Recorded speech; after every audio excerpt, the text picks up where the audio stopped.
दोस्तों, एक गरीब इंसान था जिसके 4 नौजवान बेटे थे। वो इतने गरीब थे कि उनके पास कुछ भी नहीं था। बाप अपने चारों बेटों को कहता है, इस गांव से चले जाओ और कुछ कमा कर लाओ या फिर कुछ हुनर ही सीख लो। तुम्हारे पास ऐसा कुछ भी नहीं है जिससे कि हम लोगों का पेट भर जाए। वो बेटे अपने बाप की बात मान लेते हैं और गांव से निकल पड़ते हैं। गांव के बाहर जाते ही 4 रास्ते अलग अलग हो जाते हैं। एक भाई कहता है, मैं इस रास्ते से जाऊंगा, और दूसरा भाई कहता है, मैं इस वाले रास्ते से जाऊंगा। चारों भाई अपने अपने रास्तों पर चले जाते हैं। बड़ा भाई अपने रास्ते पर चल ही रहा होता है तो तभी उसके सामने एक बंदा आ जाता है और उससे पूछने लगता है, ऐ मुसाफिर, कहां जा रहे हो? तो वो उससे फरमाने लगे, मैं काम की तलाश में हूं। फिर वो बंदा उनसे कहने लगा, मैं एक चोर हूं। अगर आप मेरे साथ चलोगे तो मैं आपको चोरियां करना सिखाऊंगा। इसमें बहुत सारा पैसा है। आपके पास किसी भी चीज की कोई भी कमी नहीं होगी। बड़ा भाई चोर को कहता है, देखो, मैं चोर नहीं बनना चाहता हूं। चोर पर अल्लाह की लानत होती है और अगर वो पकड़ा जाए तो उसकी सजा मौत होगी। चोर आपसे कहने लगा, अगर पकड़े जाओगे तभी तो मरोगे। अरे मैं आपको ऐसी चोरियां करना सिखाऊंगा कि आप कभी भी नहीं पकड़े जाएंगे। बड़ा भाई चोर के साथ चला जाता है। बड़े भाई को चोर चोरियां सिखाता है और इसमें बड़ा भाई कामयाब भी हो जाता है। और अब जो बड़े भाई से छोटा होता है वो अपने रास्ते पर चल ही रहा होता है तो उसके सामने भी एक बंदा आ जाता है। वो भी उससे पूछने लगता है, ऐ मुसाफिर, कहां जा रहे हो? छोटा भाई फरमाने लगा, मैं अपने काम की खोज में हूं। घर से इसलिए निकला हूं कि कोई ना कोई काम मिल जाएगा। छोटे भाई को बंदा कहने लगा, देखो, मैं एक नजूमी हूं। अगर तुम मेरे साथ चलोगे तो मैं आपको यह काम सिखा दूंगा। अगर आप लोगों की आगे की जिंदगी बताएंगे कि क्या होने वाला है तो इसमें आपको बहुत सारे पैसे मिलेंगे। बड़े भाई से छोटा भाई उस नजूमी के साथ चला गया और कुछ ही अरसे बाद छोटा भाई भी नजूमी बन जाता है। वो कहता है, मैं जाने से पहले एक चीज आपको देना चाहता हूं। जो ये शीशा है मैं आपको एक तोहफे के तौर पर देता हूं। ये कैसा शीशा है? इसमें आप आगे की जिंदगी देख सकते हैं। जिसकी भी तकदीर देखना चाहो इसमें आपको वो नजर आ जाएगी। छोटा भाई नजूमी से शीशा ले लेता है। अब जो तीसरा भाई होता है वो भी अपने रास्ते पर चल रहा होता है तो उसके सामने भी एक बंदा आ जाता है। वो पूछने लगता है, ऐ मुसाफिर, कहां जा रहे हो? तीसरा भाई भी कहने लगा, मैं काम की तलाश में हूं। वो बंदा कहने लगा, मैं एक शिकारी हूं। आपको मैं शिकार करना सिखाऊंगा। आप परिंदे मारोगे तो कभी भी भूखा नहीं सोओगे। तीसरा भाई कहने लगा, मैं आपके साथ जाने के लिए तैयार हूं। कुछ टाइम के बाद तीसरा भाई भी शिकार करना सीख जाता है। शिकारी कहने लगा, ये एक तीर है। इसका तीर कभी भी खाली नहीं आता है, कुछ ना कुछ मार कर आता है। ये जो तीर है ये आज मैं आपको देता हूं। ये आज से आपका हुआ। अब जो छोटा भाई था, जो सबसे छोटा भाई था, वो भी अपने रास्ते से जा ही रहा होता है कि उसके सामने भी एक और बंदा आ जाता है। बंदा आपसे पूछने लगा, ऐ नौजवान, आप कहां जा रहे हो? तो आप कहने लगे, मैं काम की खोज में जा रहा हूं। अगर आपके पास कोई काम है तो मुझे बताओ, वरना मेरा टाइम खराब मत करो, मुझे जाने दो। दर्जी कहने लगा, वो बंदा कहने लगा, अरे मैं एक दर्जी हूं। अगर आप चाहो तो मैं आपको अपना काम सिखा सकता हूं। छोटा भाई कहने लगा, नहीं, मैं दर्जी का काम नहीं सीखना चाहता हूं और आपकी जो मशीन होती है वो तो मेरी टांगे ही दुखा देगी, इसलिए मैं ये काम नहीं सीख सकता। दर्जी कहने लगा, आप मशीन वाला काम मत सीखना, हाथ वाला काम सीख लेना, तो इससे भी तो कपड़े बनाए जा सकते हैं। छोटा भाई दर्जी के साथ चला गया और कुछ ही अरसे के बाद वो उससे कपड़े बनाना भी सीख गया। जब वापस आ रहा होता है तो दर्जी कहता है, मैं आपको एक सुई ऐसी देता हूं जिससे आप किसी भी चीज को आसानी से सी सकेंगे, भले ही वो कितनी भी मोटी क्यों ना हो। चारों भाई कुछ ही अरसे के बाद अपने बाप के पास आ जाते हैं।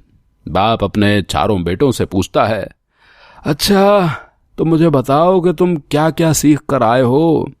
बेटे बताने लगे, हम कुछ ना कुछ सीख कर आए हैं, खाली हाथ नहीं आए हैं।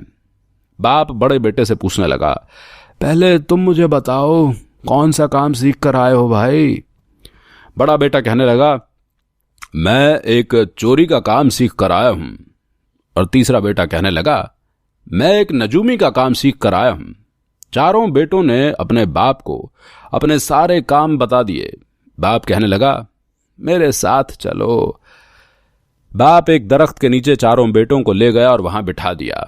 नजूमी बेटे को कहने लगा, मुझे ये बताओ, अपने आईने में देखकर जो दरख्त के ऊपर घोंसला है उसमें कितने अंडे हैं।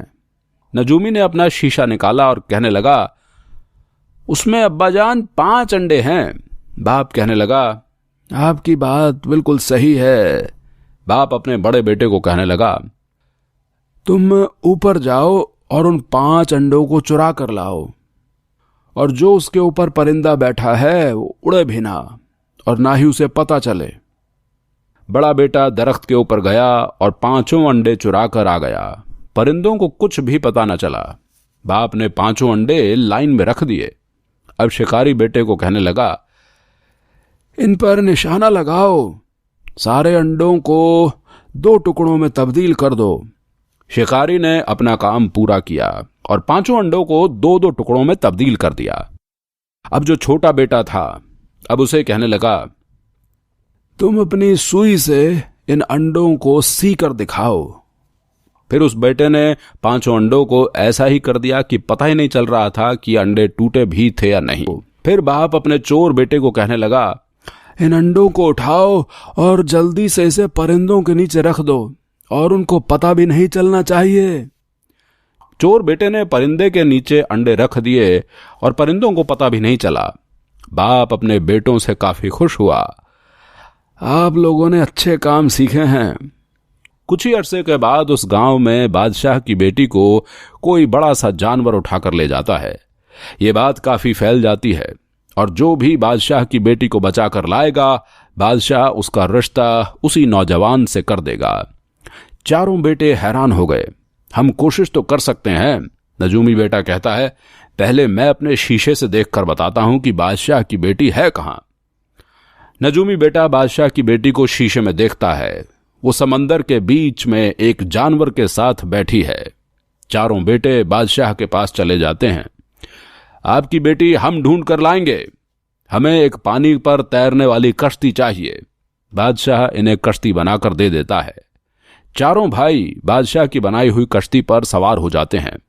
अब चारों भाई उस जगह पर पहुंच चुके थे जहां पर बादशाह की बेटी जानवर के साथ बैठी थी। जो जानवर बादशाह की बेटी को उठाकर ले गया था, वो तो बादशाह की बेटी के गोद में सर रखकर सो रहा था। चारों भाई दूर से कश्ती में बैठकर ये सब देख रहे थे। शिकारी भाई कहता है, मैं अपना तीर निकालता हूं और इस जानवर को मार देता हूं। दूसरा भाई कहने लगा, अगर तीर आपका बादशाह की बेटी को लग गया तो वो मर जाएगी, इसलिए आप तीर मत मारो। चोर भाई कहता है, मैं उस जानवर से उस बादशाह की बेटी को चुरा कर ले आता हूं। सारे भाई कहते हैं, तो ऐसा ही करो। चोर छुप कर चला जाता है और जानवर को पता भी नहीं चलता। वो बादशाह की बेटी को चुरा कर ले आता है। अब चारों भाई बादशाह की बेटी को कश्ती में बिठाकर ले ही जा रहे होते हैं, तो कुछ ही देर के बाद वो जानवर जाग जाता है। वो इधर उधर देखने लगता है। जानवर को कश्ती नजर आ जाती है। जैसे ही जानवर कश्ती पर हमला करता है, तो शिकारी भाई जो होता है वो अपना तीर निकालता है और उस जानवर को तीर से मार देता है। जानवर मरा हुआ ऊपर से गिरता है तो कश्ती के टुकड़े टुकड़े हो जाते हैं। अब सारे भाई कहते हैं छोटे भाई को, जो कि एक दर्जी था, अपनी सुई से इस कश्ती को बनाओ। छोटा भाई इस कश्ती को अपनी सुई से फिर बना देता है। चारों भाई बादशाह की बेटी को बचाकर बादशाह के महल में आ जाते हैं। बादशाह चारों भाइयों से खुश हो गया और कहने लगा, चारों भाइयों में से मैं अपनी बेटी का रिश्ता किस भाई को दूं? नजूमी भाई कहने लगा, हक तो मेरा ही बनता है। अगर मैं अपने शीशे में ना देखता तो आप सब लोगों को बादशाह की बेटी कभी भी ना मिलती। चोर भाई कहने लगा, अगर मैं वहां से बादशाह की बेटी को ना चुराता तो कभी भी आप लोग बादशाह की बेटी को यहां पर ना ला पाते। शिकारी भाई कहने लगा, अगर मैं उस जानवर को अपने तीर से ना मारता तो आप सब लोग उस जानवर के पेट में होते, इसलिए मैंने बादशाह की बेटी की जान भी बचाई है और आप सब लोगों की जान भी बचाई है। फिर छोटा भाई जो कि दर्जी होता है वो कहने लगा, मेरी बात सुनो, अगर मैं उस कश्ती को ना सीता तो आज हम सब लोग मर चुके होते। और शिकारी भाई को कहने लगता है, तुम्हारी जान भी जा सकती थी।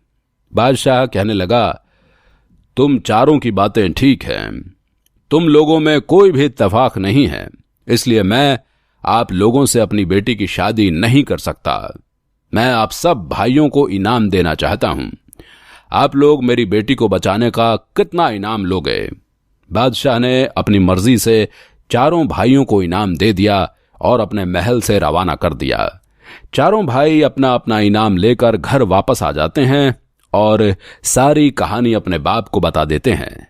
तो इनका बाप जो होता है वो चारों बेटों के मुंह पर एक एक थप्पड़ मारता है। कहता है कि तुम सब लोग बेवकूफ हो। अगर एक भाई बादशाह की बेटी से शादी कर लेता तो हमारे पास कितना पैसा आ जाता। ये पैसा तो हम लोग खा लेंगे, फिर हमारे पास क्या रहेगा। मेरे प्यारे दोस्तों, अगर आप लोग इस्लामिक वीडियोस, किस्से, कहानी या स्टोरीज देखना चाहते हैं तो इस चैनल पर विजिट कर सकते हैं।